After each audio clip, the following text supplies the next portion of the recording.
On today's show, we'll be covering ghosts, a cursed house, a lady in red, an encounter with the devil, and much more. All coming up on this episode of Paranormal Mysteries.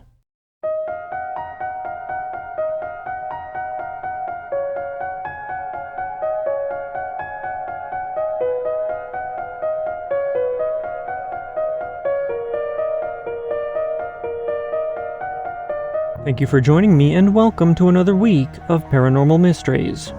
I'm your host, Nick Ryan. I hope you all had a great weekend, and before we start, I'd like to say thank you to all of you for your support and your generosity. And if you enjoy the show, please consider following, sharing, and reviewing the podcast. This supports us by helping new listeners to discover the show. You can also support us at patreon.com/paranormalmysteries or at buymeacoffee.com/paranormal. And if you'd like to share your paranormal encounter on the podcast, you can submit your story through email at paranormalmysteriespodcast@gmail.com, through voice message at speakpipe.com/paranormalmysteries, or on our website at paranormalmysteriespodcast.com. And all of these links can be found in the show notes.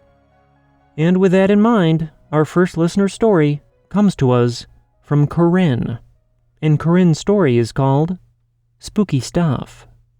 Corinne says, "Greetings, Nick. I've been listening to your podcast for probably about a year. I'm almost caught up to the beginning.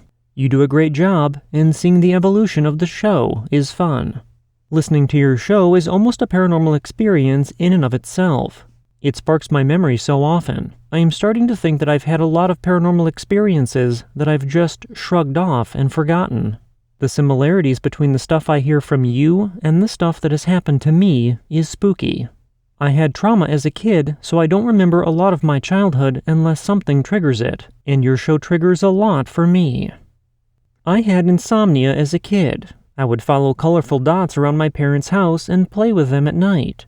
One night when I was probably about 6, I was laying in my bed, and I saw a mop in the hall hopping by my bedroom door towards my parents' room, which was the next room over. My paternal grandfather keeled over dead of a heart attack in their room over the bar. God bless his soul, he was kind of a mean drunk. He is the main ghost in the house, and I never met him because he died before I was born. All the furniture from when it was my grandparents' den, including the bar, was in the basement, where the computer was, and I spent a lot of time down there, especially in the summer, because it was nice and cool. I would be up until the wee hours messaging boys on AOL Instant Messenger, and strange things would happen. There would quite often be tapping on my headphones, or if I wasn't wearing any, whispering in my ears, and my brother has reported the same events. My dad had shelves of electronics, and they would also make sounds.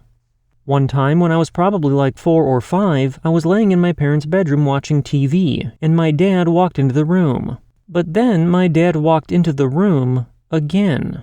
It's hard to tell if it was a doppelganger phenomenon, which I learned about on your show and sounded very much like what happened, or if it was just my grandpa, who was my dad's dad.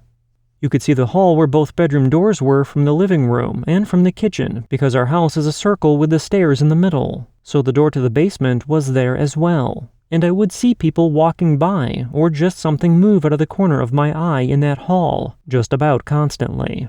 That actually happens a lot to me with halls in general. It's just like a faint outline of a person usually. Here is my next story. I was a teenager driving to school. I drove a 1989 standard Honda Civic with a clutch, which was very good in the snow. I could do wild stuff with that car, even in the snow. My hometown of Erie, Pennsylvania is literally one of the snowiest places on Earth because of the lake, which also unfortunately makes it one of the poorest cities in the country. I was sitting at a red light in the snow. When the light turned green, and when I went to go, my tires spun in the snow, and my car kind of fishtailed in place for a second, and all of a sudden a semi-truck came barreling through the red light where I would have been if my car would have just gone when I put on the gas. I would have surely died if my car would have worked as intended. That semi-truck could not stop in the snow. No car I have ever driven has ever done this any other time in my entire life, despite all the wild weather I have driven in, given where I am from, and my car was really good in the snow. I used to push snow with the front of the car on unplowed roads on the commute home from college in legit blizzards that I should not have been driving in. I fully believe there was someone watching out for me. I think it's my late maternal Uncle Tom, who I also have never met.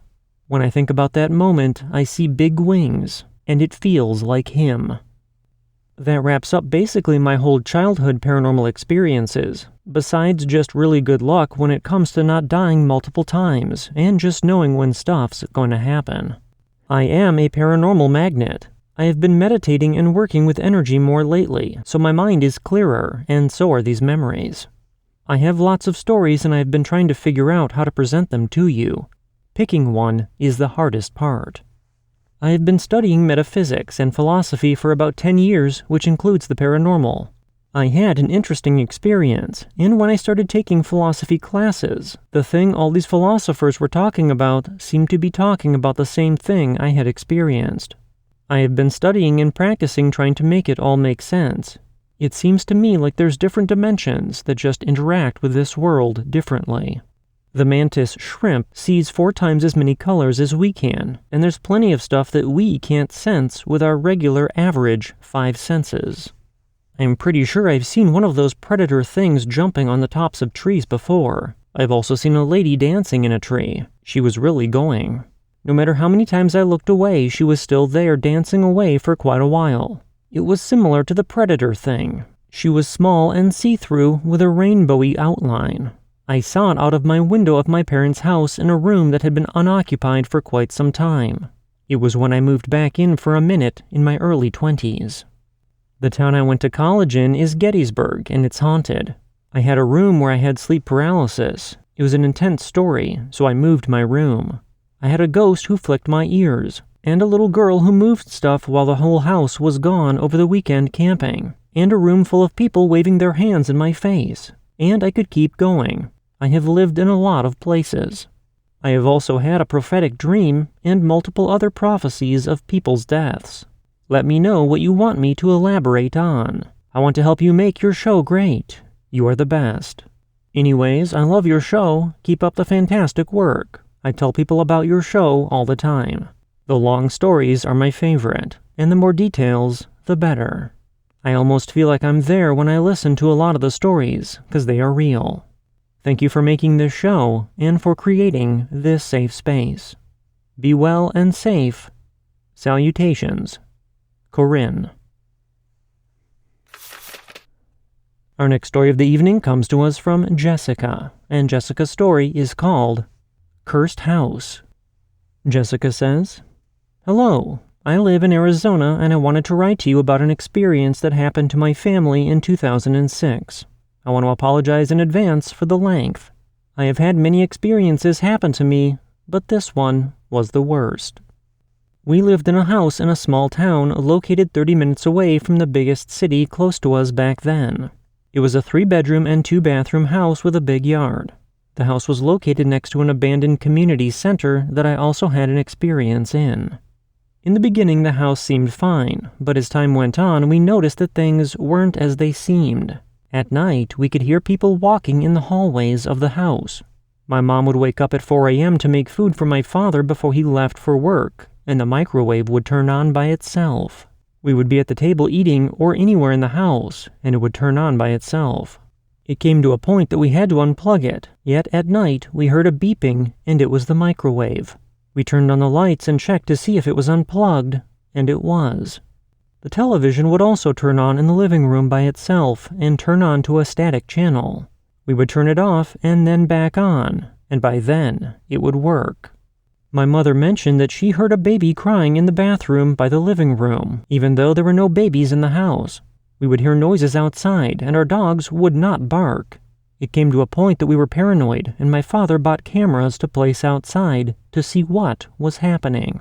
He also bought big outdoor lamps that illuminated the house from the outside, so the cameras would not miss anything. One night, as we were coming back from my friend's house, we heard noises in the back. My mom told me not to investigate, but I went anyways, since I wanted to see what was happening. My friend came with me to the back, and we saw a black silhouette sitting in our small kid pool. The black silhouette just sat there without moving. We ran back to my mom and we told her what we had seen. My friend then called her grandmother to come and pick her up because she did not want to sleep over anymore. My mom called my dad, who was at work, and immediately he came home. My mother then peeked through the kitchen window, which had a direct view to the pool, but no one was there. A few days later, we were all very paranoid and had not slept in days, with fear since the activity in the house had increased. We decided one night to stay locked in one room and to stay up all night to watch the cameras to try to see what it was. Around midnight, we saw on the camera that a back gate that we had locked was opening on its own, and our dog walked out calmly and left. We kept watching and no one appeared, and there was no way that the locked door could have been opened by the dog. We heard noises all night long, and yet the cameras showed no one there. In the morning, we went out to see where our dog had gone, and we noticed that our dog was back inside with the gate closed and locked. We saw it open, and we saw the dog leave. But more terrifying was the blood that marked the house in the middle of the wall from one end of the house to the other. The windows and the doors were also marked with blood, and there was blood that dripped from the top of the doors down, and there were 2 dead birds in front of the front door. We saw no one on the camera. So how could the blood have gotten there? That same week, my mom put up a yard sale to sell as much stuff as we could so that we could leave immediately. 2 women came and asked why my mom was selling such nice, expensive things so cheaply. So my mom invited them inside to talk, and one of the women gasped. She gasped loudly and said that she did not want to come inside the house because she could sense a very bad and dangerous vibe inside. She said that if she was us, that she would leave immediately from that house. My mom then closed down the yard sale, and we packed our stuff. We finished moving to a new place far away after we swore that we would never live in that town again. We went back the next day to paint the house and clean it thoroughly of the blood, and as we were painting, in one of the rooms we felt a cold presence and a touch on our shoulders. She told me that we were leaving and that she was never coming back there. As the years have gone by, we have driven by the house and it always had new owners. A couple of years ago, I saw that they were selling the house online, and the information for the house said that the previous tenants left the house without taking any of their stuff, but not to worry because it would all be taken care of before somebody buys it. I wonder if they all experienced something similar, and that is why they left everything behind. I am sorry this was so long, but after debating for some time, my siblings encouraged me to share our experience. We still don't know why or what did that to the house, and if anyone else has experienced something like this, please feel free to reach out. Thank you. Our next story of the night comes to us from Natalie, and Natalie's experience is called Encounter with the Devil. Natalie says, "Hi Nick. Thank you for sharing my last story. I debated if I should share my more recent story, as it is a little disturbing. I still can't believe that it happened. January of the year 2020, I had an encounter with Satan, the devil himself. I was asleep, dreaming my normal dreams, when all of a sudden I was thrown into a dream that I had no control over. In my dream, I was Satan's wife, and I was madly in love. We were at my grandma and grandpa's house, but with the knowledge that they had both passed away. For some reason, the devil was afraid of cats, and when one came to the door, he hid, and that's when I woke up, and Satan was in my bedroom. His shadow was near my open door, and I fought with him spiritually. I had no strength and couldn't get up when I wanted to swing my door open wide and let the hall light beam into my room. I prayed and testified against the devil with my right hand next to my head, and my arm in a perfect 90-degree angle. Exactly a year later, Satan attacked me again, but I was prepared for his visit, and I fought him off with even more strength. It was disturbing when he had control of my mind, and I don't think I will ever forget it." Our next story comes to us from Erica, and Erica's story is called Lady in Red. Erica says, "My dad told me that he knew I'd always be able to see things. He even has a video of me in my crib when I was a baby talking to somebody that wasn't there. I would babble, then stop and look up at the air like I was listening, and I did that for around 5 minutes. I always try to find reasons as to why I see or hear things, just because I don't want to be that person that everyone thinks is weird because I would hear or see things that aren't there. But I've found no excuse for the lady in red. I was in my junior year in high school during 2017. I'd just gotten home and was making an after-school snack when I walked out of the kitchen to go to my room, and I saw a lady in the dining room. She was standing there just as clear as any other human. She had shoulder-length, very flat brown hair. She was wearing jeans and a red t-shirt. I can't remember at all what her face looked like, though. I thought my mom had let her in, so I turned to my mom's room and called her, but she wasn't home. And when I turned back around, she was gone. I looked around the house for her, but she wasn't there. The front and back door were still locked, and the windows in the house were painted shut before we moved in, so I know that no one had come in or left. I waited for my mom to come home so I could tell her, and she shrugged and joked, maybe it was a ghost. I thought maybe I was just really tired from school, trying to find any other excuse for seeing a woman that apparently wasn't there. The next time I saw her, I was taking a test in my English class. I had seen someone walk into the classroom, so I looked. It was her in her jeans and red t-shirt. I felt a rush of anxiety run through me. I looked around the classroom to see if anyone else was looking at her, but it was like they didn't even know that someone had even walked in. She was standing right next to someone's desk, and he didn't even notice. My teacher then told me to keep my eyes on my own paper, not even acknowledging that the lady was there. I tried to shrug it off and tried to continue my test. I looked to see if the woman was still there after about a minute, but she was gone. I told my mom when she got home from work that night, and she was painfully optimistic. She told me that maybe she was my guardian angel, but I told her that I don't think a guardian angel is supposed to make me feel scared, and she shrugged it off. During this whole period of time, I could feel her in the house, and for weeks I felt anxious about her. Sometimes when I would try to go to the kitchen, I would feel a very negative energy in the kitchen, so I would leave. I slept on the couch some nights because my room would feel the same way. It was how I think I could tell that she was there. That really negative, dark feeling. A lot of my friends ended up not coming to my house anymore because things would happen that would scare them. Doors slamming shut, weird creaks that were far too loud to be a house settling, other weird noises, and things being moved or pushed over. The only friend that would still come over had come over one night, and I told her about it, and she asked if I had tried to talk to her, and I said no. I had no interest in trying to reach out to something that made me feel like that, but she insisted just to see what she wanted. I think she was excited about the whole experience, but I wasn't. She talked me into trying to talk to her, so we Googled different ways to talk to a ghost without a Ouija board since I didn't have one, and we ended up using a simple candle. We made sure to do it during a time that the AC wasn't running, so there was no air moving around. We had a piece of paper and wrote yes on one end and no on the other, and we put the candle in the middle of the paper, and the idea was that the entity would make the flame lean toward yes or no. I felt crazy resorting to this, but we started asking questions. I even started recording a voice memo on my phone. Nothing was happening for the first 10 minutes, and the flame was still.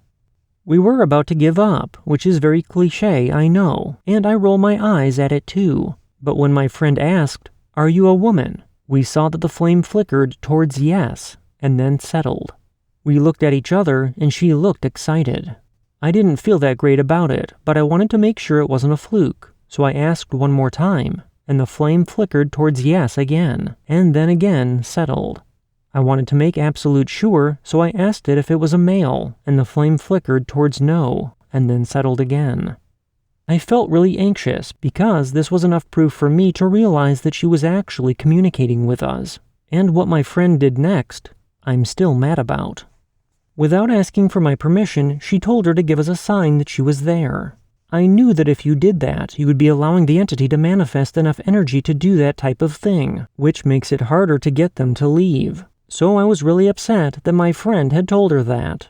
We sat there for a minute in silence until we heard 5 knocks on the living room wall. My friend almost laughed because she thought it was so cool, so she asked if the woman could do it again, and she did. We heard 5 knocks on the living room wall again. It was a little after 2 a.m. at this point, and I knew that my mom was asleep. I got scared and I told the entity thank you, not wanting to anger it. I then blew out the candle and shoved everything under my bed. We listened to the voice memo, but we didn't hear any voices except ours. But we did hear the knocks. I told my friend I was tired, and we went to sleep. I saw the woman for the last time when my boyfriend at the time was bringing me home one night. We were walking up to my front door, and when I turned around to give him a hug, I saw her standing right behind him. I got scared and quickly told my boyfriend good night, and I went inside.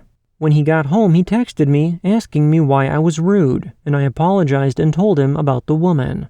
He didn't tell me that I was crazy or anything, but I don't think that he believed me, which is okay.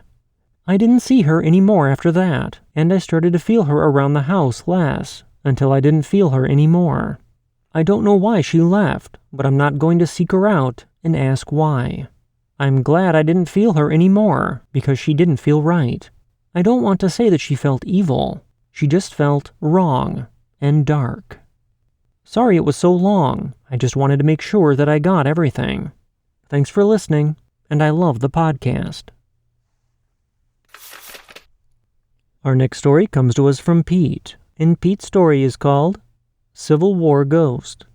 Pete says, "Hi Nick, I've only just discovered your podcast a few months ago and love listening to it at work and home. This encounter happened back in the late 90s when I was still a very active Civil War reenacting enthusiast back east. We had just reenacted the Battle of Vicksburg, and all the spectators had left for the day. The sun had set and dusk was upon us. We had our tents set up in rows called company streets, and sentries posted every 50 yards to conform to military regulations of the era. This took place until 10 p.m., and then we all went to sleep. So at about 9 p.m., I had to use the porta-john. As I'm walking by one of the sentries guarding the area, I ask, 'Where's the nearest porta-john?' And he says, 'Oh, on the other side of the barn.' So I go around and I find it, and then when I get out, everything is deathly quiet. As I walk back to the barn, I see a man in an officer's uniform quietly waving to me to hurry, and he then runs past the corner of the barn. Me, thinking someone is messing with my tent or something, I sprint to the barn, but he's not there. I go to the other corner, and it was no longer quiet anymore. I clear the barn, and I come out to where the sentry that I was talking to earlier is standing. There's no sign of the officer. I look right and left, and still nothing. He asks me, 'What's the matter?' And I said, 'Did another reenactor in an officer's uniform come out here?' And he said, 'Nope, just you. You look like you've seen a ghost.' I'm not sure if I did, but I think back now and I wonder if I did see a ghost. My grandfather and his brother did fight during the Civil War. Both survived, but their commanding officers didn't. Was it him stepping forward in time to bring me back, thinking that since it was my great-grandfather's blood flowing through my veins, that I was him? What would have happened if I was faster and caught up to him? Would I have stepped through that time window and gone back? I don't know. Vicksburg was one of the bloodiest battles of the Civil War, and I don't think my odds of walking away were very good. Was this a ghost, a time warp, a phase shift, a parallel universe? What does everyone think? Thanks to you, Nick, and everyone. As we bring tonight's episode to an end, I'd like to thank all of you for tuning in, and a special thank you goes out to Corinne, Jessica, Natalie, Erica, and Pete for sharing their experiences. And if you've witnessed something paranormal, I'd like to hear your story. You can share your experience with me through email, voice message, or on our website, and all of these links can be found in the show notes. Until next time, I hope you all have a great beginning to your week, and I look forward to seeing you back here on Wednesday as we continue our journey into the unexplained, right here on Paranormal Mysteries.